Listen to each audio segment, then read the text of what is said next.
I'd now like to welcome Dr. Mark Newman, UK Executive Vice President for Health Affairs.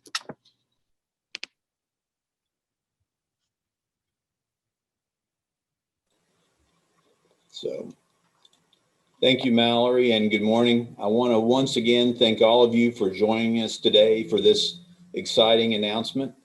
Service to our Commonwealth is why UK was created. We are the university of, for, and with Kentucky, and increasingly the work that we do locally has impact around the globe. Led by scientists and researchers, clinicians, and healthcare staff, UK is on the front lines of this global COVID battle. Today, we announce with partner hospitals in Lexington and Louisville that we have been selected as a testing site for the Janssen Pharmaceutical Companies of Johnson & Johnson's Phase 3 clinical research study. This investigation, called the Ensemble Trial, will evaluate the safety and efficacy of Janssen's investigational COVID-19 vaccine candidate. We are recruiting thousands of volunteers to participate in the clinical trial. One of the things we pride ourselves on at UK is teamwork. We are very fortunate to have additional teammates in Baptist Health Lexington and Norton Healthcare in Louisville to help achieve the goals of this important vaccine study. This trial would not be possible without the infrastructure and leadership of the UK Center for Clinical and Translational Science, which is implementing the trial at UK and serves as the coordinating center for all 3 sites. With their leadership, we have built a new vaccine clinic here at UK in a matter of weeks. And it would also not be possible without UK's Dr. Richard Greenberg, the lead researcher on this project, who has devoted his life's work to clinical vaccine studies. His valuable contributions over the last 40 years include participating in the World Health Organization's successful effort to eradicate smallpox, working on the cooperative shingles prevention study in Lexington, and working with the Denport Company and the military to develop vaccines for plague, botulisms, and smallpox. Please join me in welcoming Dr. Greenberg.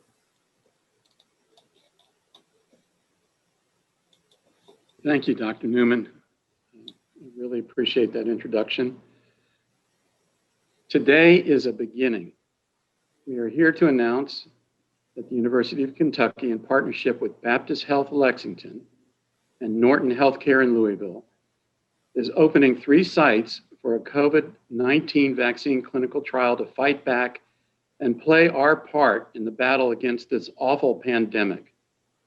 You may think this is a great opportunity to participate in the fight, or you may not think much of this research effort. But here is what we know.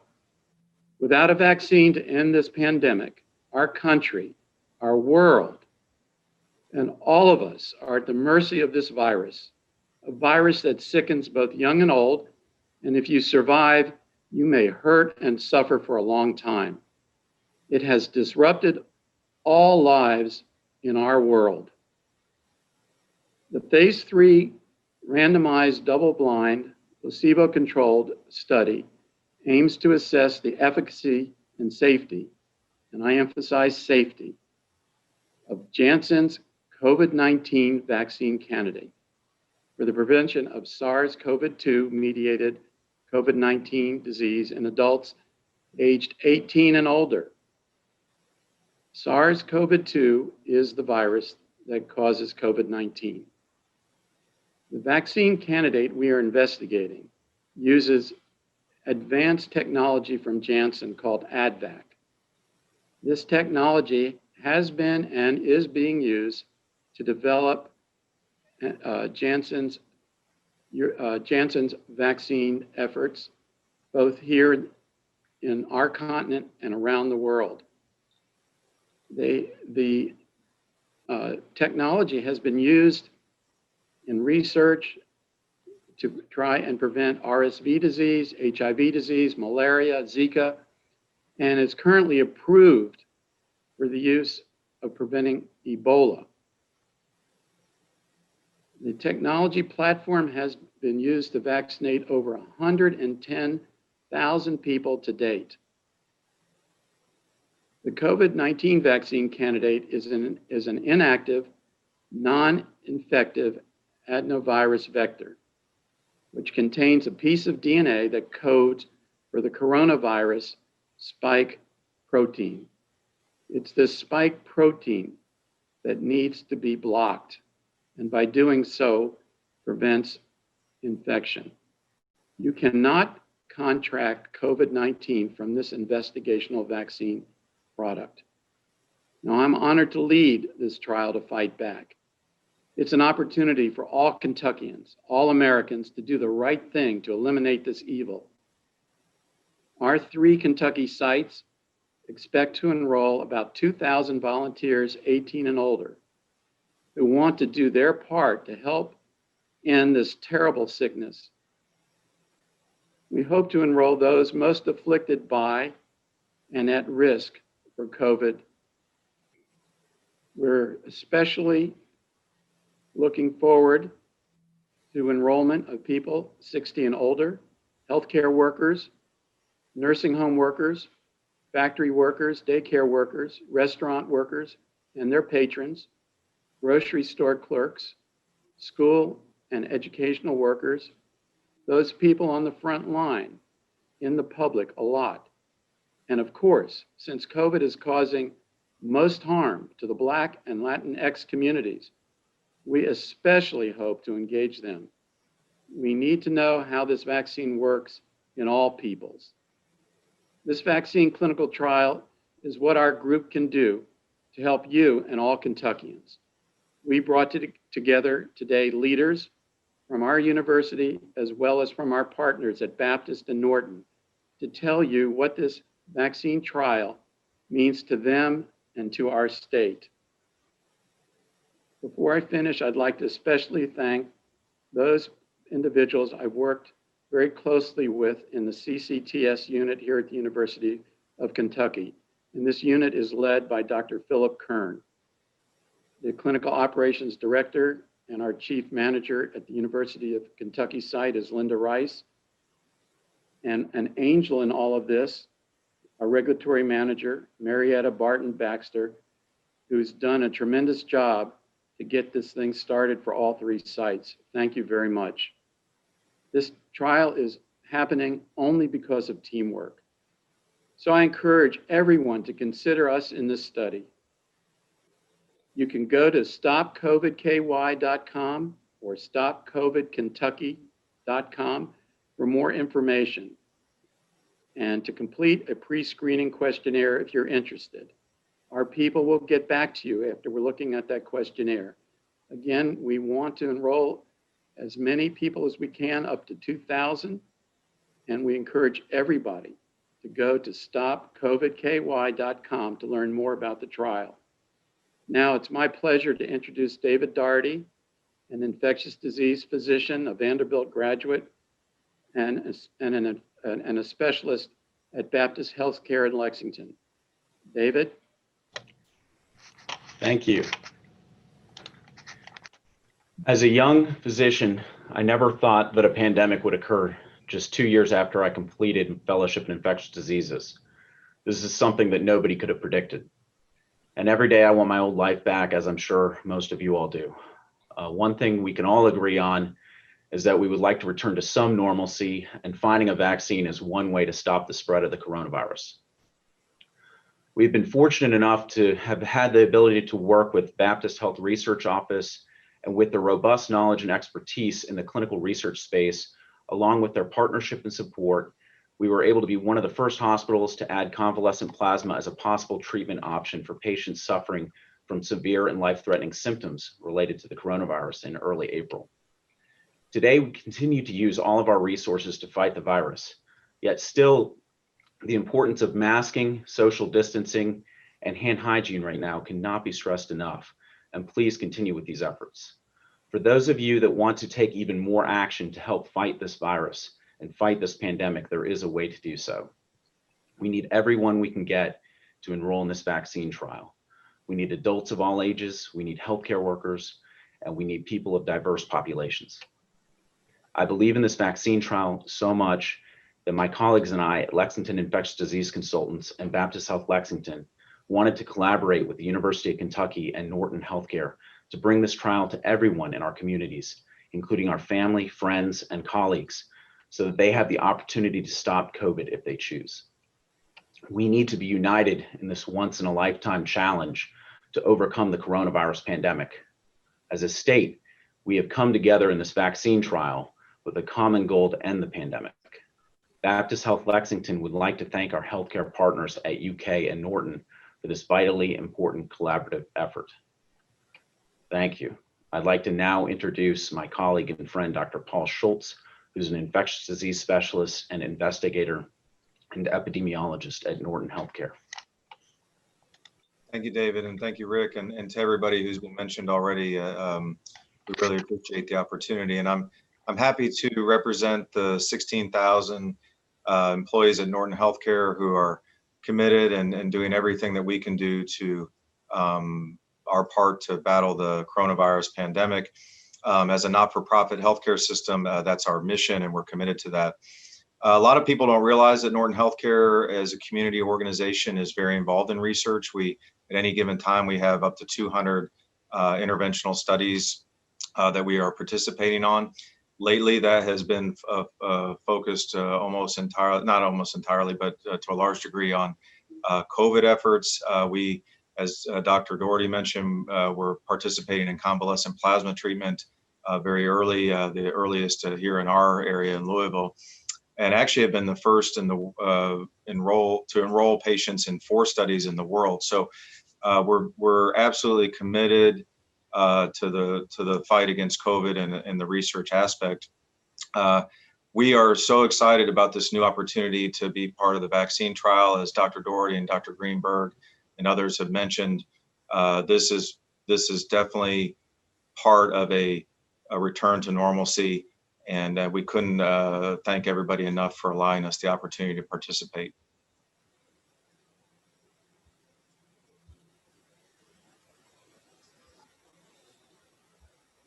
Thank you so much to each of our speakers. This has been a true team effort across all 3 sites to get this up and going in really record time because of the importance and urgency of this trial.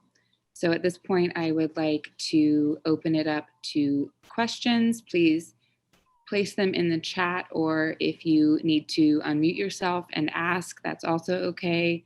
I also want to give a slight disclaimer that we are having slight technical difficulties with Dr. Greenberg's computer. So I'm going to stand up and let him take my seat. But if everyone can please put your questions in the chat for now, that would be fantastic. So our first question is, please describe what phase 3 means. Dr. Schultz, could you please respond to that question?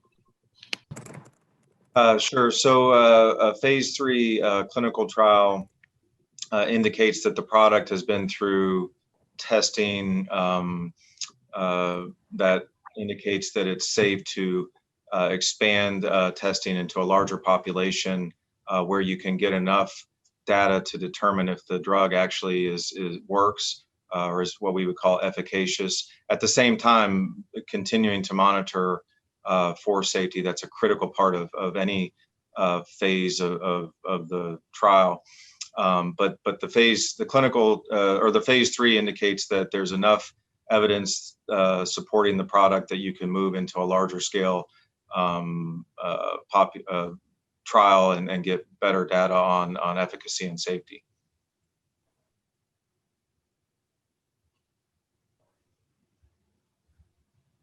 Okay, great. Thank you so much. Our next question is, Mallory? how long will phase 3 take before a determination can be made? Dr. Greenberg, can you reply to that, please? Can you hear me? We can hear you, sir. This particular study is a 2-year study. Typically, when we do these phase 3 trials, they want at least 6 months of safety data. The extended amount of time is likely because we also want to look at the durability of the vaccine. There are a number of questions when you do these phase 3 studies to answer regulatory body issues. Safety, of course, is number 1. Efficacy is number 2, and durability is number 3. So I would say at least 6 months of safety data, but that's my opinion. I'm not with the federal advisory boards or anything like that. I'm just here at the university, but my experience is that at least 6 months of safety data should be in the bank before this would get FDA approval. Of course, we're in an unusual situation and rules may be a little different, but traditionally it's usually what I've just said. Did they hear me? I'd like to add to that we are here today as spokespeople for the trial to speak about the importance of this research here in Kentucky and at our sites. We are not spokespeople for Janssen Pharmaceuticals or for Johnson & Johnson. So we will do our best to answer all of your questions to the extent that we can. If there's any information that we can't answer for you, I'll be more than happy to connect you with our contacts at Janssen. My contact information is on the media advisory. And if you need it, please just enter it into the chat. Let me say something. I'm not sure if I made it clear. It's 6 months for safety data. I may have said 6 weeks and that was wrong. So we want at least 6 months of safety data. Please recognize that. Okay. Let's see here. Can you explain what participants will do as part of the study, Dr. Greenberg? The study is, again, 2 years in duration. They're followed both for safety and efficacy. In the first year, we will monitor people remotely using an app twice a week. And in the second year, it's twice a month. After their vaccination, we're part of a safety subset and monitor our vaccinees, our people who get injections, for their first 7 days. If they come down with COVID, we will monitor this illness until they recover at least twice a week. We will monitor it with testing.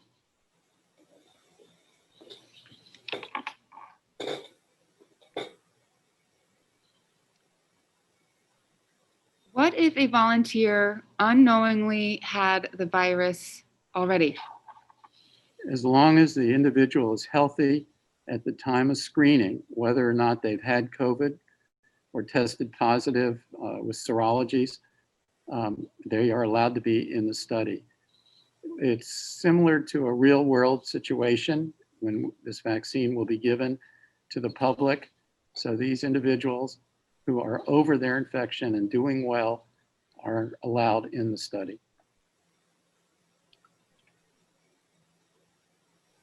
Plenty of research universities could have been selected. In the end, what was it that set Kentucky apart?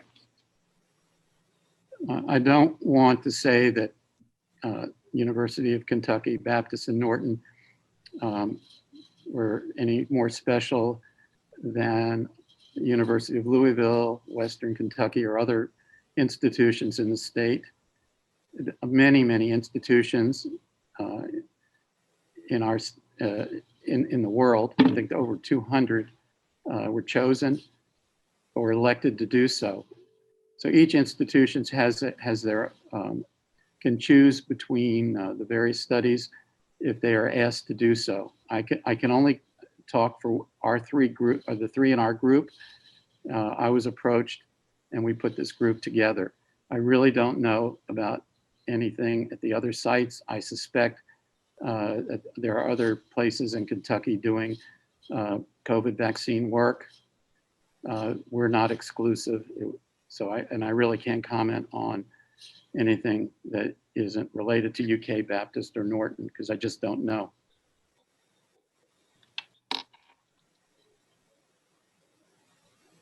How hopeful are you that it will work? What percentage success rate would you like to hit for it to be considered possible for for use with the general public? Number one, we want it to be safe. We want to know what side effects there are to the vaccine so that the general public can be informed. And after that, it's the guidelines set up by the FDA. They will decide whether this vaccine and other vaccines are effective. And that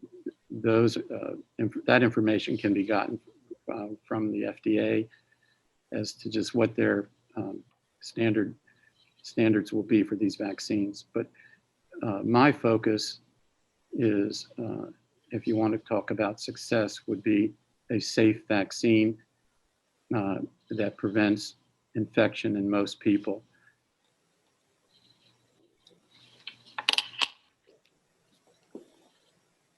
This is listed as a single shot vaccine. Is there any information on how long researchers believe that the dose will work to combat a COVID infection? I'm sorry, David and Paul, and I'm answering all these, but you pitch in if you want to. The durability of any vaccine is in question and needs to be studied, and of course can't be answered without the element of time. But that's an excellent question. In the studies that have led up to the phase 3 trial that we're doing, the one shot appears to be effective in the short period of time that it's been looked at in the models and in the phase 1 and 2 studies. This is actually different than the other trials going on in the United States, which require a boost. But the data has been excellent with the Janssen vaccine so far in terms of immune response and some sort of durability, but we can't tell you how long the vaccine would be effective and when a boost would be needed because it's so brand new.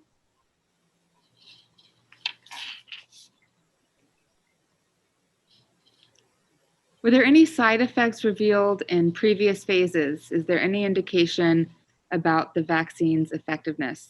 Dr. Schultz, could you take this question, please? Well, we wouldn't have I believe effectiveness you're data. on mute, Dr. Schultz. I don't think He's so. good. We can hear you, Dr. Schultz. Okay. Yeah, so we wouldn't have any effectiveness data at this point, but as Dr. Greenberg has mentioned multiple times, the primary goal of all phases is to make sure that the safety is evaluated thoroughly and that you can move on. So and there hasn't been, to my knowledge, any aggregate safety data published. That'll be part of or large aggregate data that'll be part of this phase 3. But you may have noted that there were adverse events that were significant enough to pause the study. That's happened in at least one of the other studies. And I think that's an important point to make, that if you are somebody who's concerned about safety of these vaccines, that these trials are being conducted in a way that despite the pandemic, they would have been conducted around safety, and everything is focused on maintaining the safety for people who participate in the trial. And we hope that won't be a significant concern for people because it shouldn't be. Thank you, Dr. Schultz. The trial is being conducted around the world, is that correct? If so, can you talk more on what it means to be a small part of it? Yes, David. Dr. Doherty, could you please answer that question? Yes, thank you. Yes, the trial is being conducted all around the world. There are many countries in South America, Central America, and South Africa that are participating in this trial. At least 50% of the enrollees have to come from the US. It means a great deal to be a small part of this. It's so important. This is one of the most important things that I know I've ever done. And so we're honored to be a part of this trial.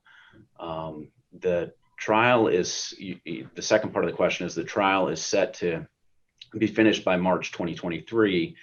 And I guess there's a question about the vaccine not being available till then. I really can't, predict how the future is going to pan out in this. So far, yes, the trial is going to last 2 years. We've never been in this situation before when there's multiple vaccine trials going on at the same time in the setting of a pandemic. But as of now, yes, we are going to be monitoring folks for 2 years. And you can contact Janssen for any further information as far as that stuff goes. Thank you, Dr. Doherty. Next question. Is it assumed that half of the 2,000 participants will get a placebo and half will receive the real dose? What is the relationship between Janssen and Johnson & Johnson? So these are a few different questions. So let's just start with the first one. It's assumed that half of the 2,000 participants will get a placebo and half will get a real dose. Is that correct? Dr. Schultz? Yes. So anybody who enrolls in the trial would get we would call it randomized to receive either the studied drug or placebo in the trial. And my understanding of the Janssen in relation to Johnson & Johnson is it's a subsidiary of Johnson & Johnson.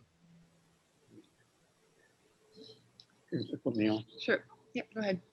Yep. The last part of this is about compensation. And the answer is yes, there's compensation for people's time and their involvement in the protocol.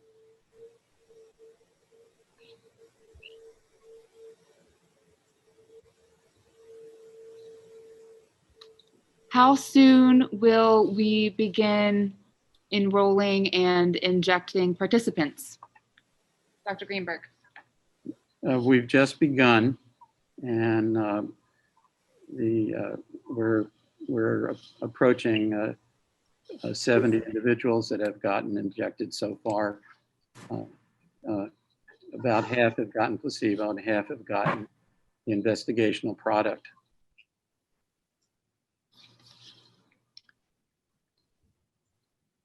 What is the dollar amount given to participants for each visit as it's done in other trials? Dr. Greenberg. Yeah, I really don't have the answer to that question. It's an amount that is adjudicated by the institutional review boards and the company so that it isn't coercive and it's appropriate for the time donated by the volunteer. That's about all I can tell you. Honestly, I don't know the dollar amount, but it's a fair wage for a fair day's work. I'll add that that information is reviewed with potential participants before they decide to enroll. Dr. Schultz or Dr. Doherty, do you have anything to add on that? Okay. Go ahead. Yeah, David, if you want to say something. I was just going to say, yeah, I agree. All that information is given after enrolling to each individual participant. You expect more than 2,000 people volunteering for this study, Dr. Doherty? We hope so. We hope we can get everybody we can get. We need to be able to get as many people as we can get, and plenty of different populations, diverse populations, old folks, younger adults. We need to be able to demonstrate the safety first and efficacy. So yes, as many as we can get. I think part of the reason we're reaching out through the media is to do just what Dr. Doherty talked about and the rest of the team, is that we want to encourage people to be part of, getting us past COVID and being a part of the solution.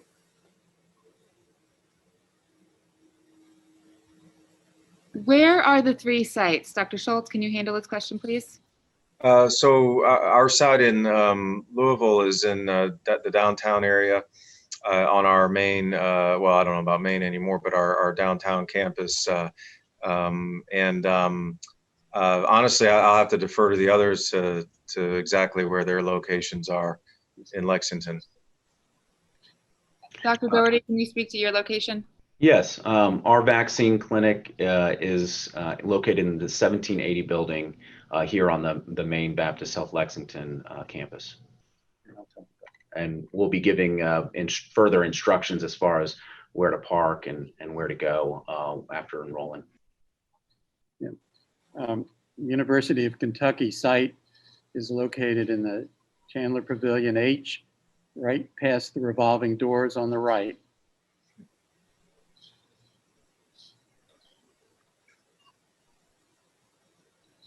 I'd also like to note that the 2,000 people who will be enrolled locally are part of about 60,000 participants who will be enrolled globally.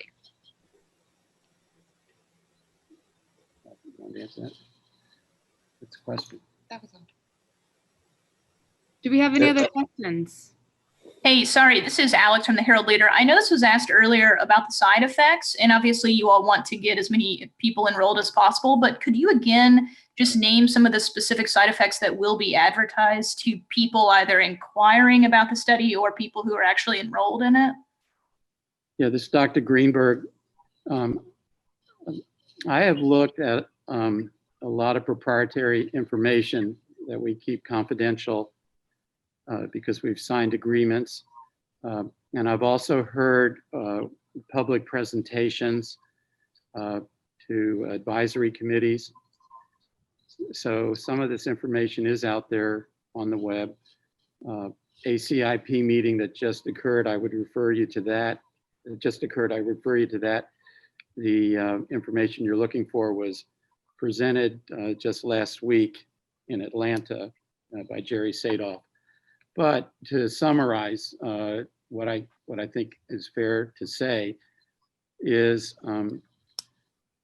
besides having the usual slight sore arm and maybe a low temperature, maybe a little malaise, headache, things that you see with other kind of vaccinations.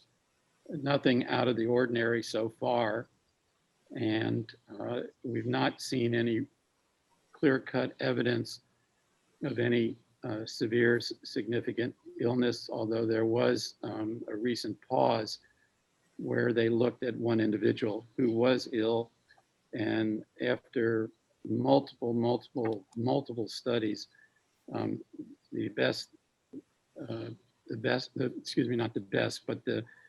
the most the FDA could say about that is they didn't know why this individual had his illness, and they thought the vaccine trial could resume if there was any chance of it all being related to the vaccine. It was very, very remote, and I can't give you any more details than that.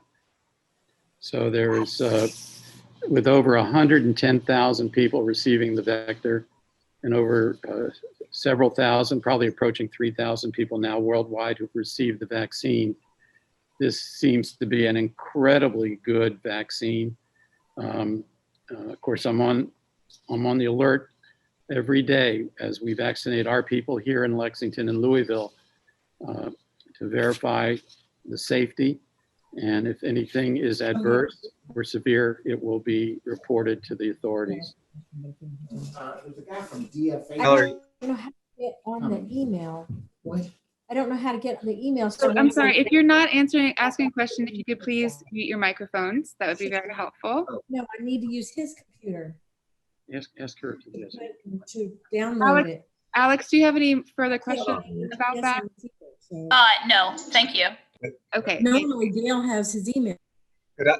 Mallory, could I just add that a couple of things I think are important for people to know. Number one, if you enroll, if you register, it doesn't necessarily mean that you'll be enrolled, but we need so many people to register so that we can get into the different categories that were described, get enough people in those categories. Some are tougher than others. And everything, it's very transparent process. If you get to the point where you are one of our sites and you're going to enroll in the study, you're going to get informed consent prior to anything happening, and all the information that you need as an individual to make an informed decision will be provided to you at that moment, and you can always decline to participate up until the moment that you are injected with either the study drug or the placebo. So there's really something that we need people to do. There's no way to complete these trials without people participating. And to use a recent event to illustrate the point, it's just like voting. If we don't have people to get out and do it, then we can't possibly develop safe, efficacious products to combat this virus. It's not possible without people participating. Thank you so much, Dr. Schultz.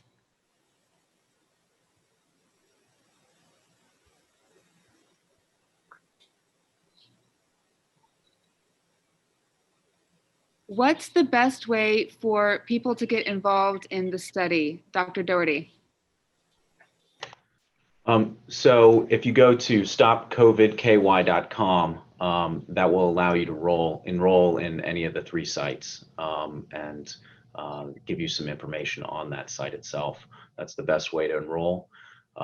You could probably call any of the sites as well, but the website's probably the easiest way to get there.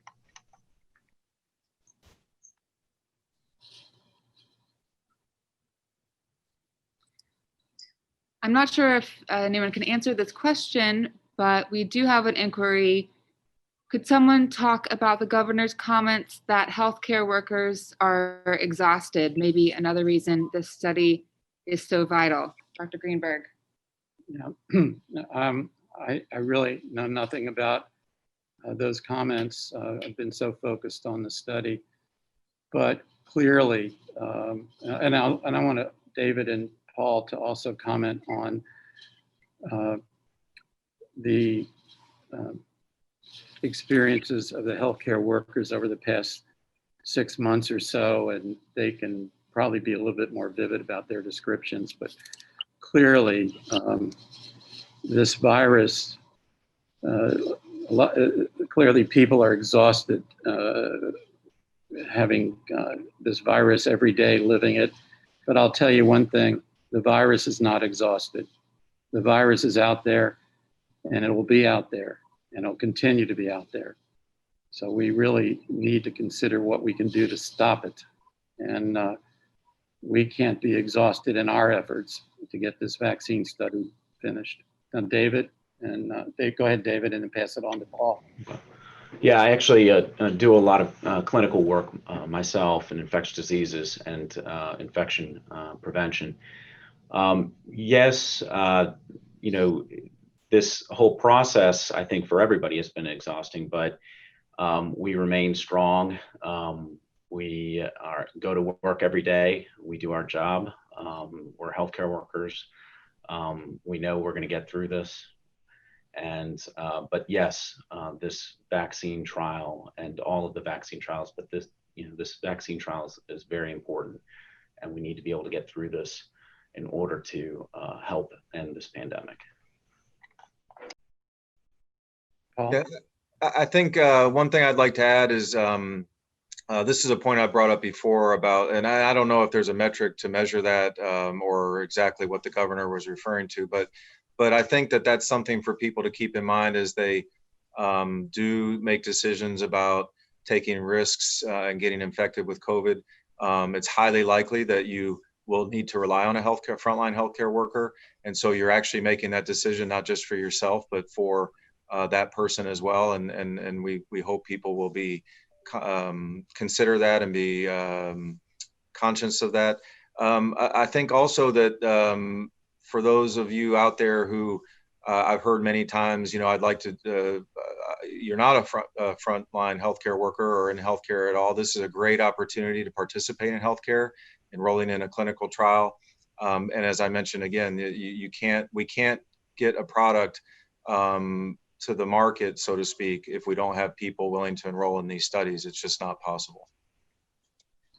I just want to reiterate Dr. Schultz's comments, and the other thing that the public can do to help, at this point, is to wear your mask, space wash your hands, do the things that we know can help prevent the spread, because I think that's the other key thing that we can do right now until we have a vaccine. And I would just encourage, that's the other way people can participate and reduce the stress on the healthcare workers, and who are amazingly resilient individuals who go in every day knowing that they're, potentially putting themselves and their family at risk.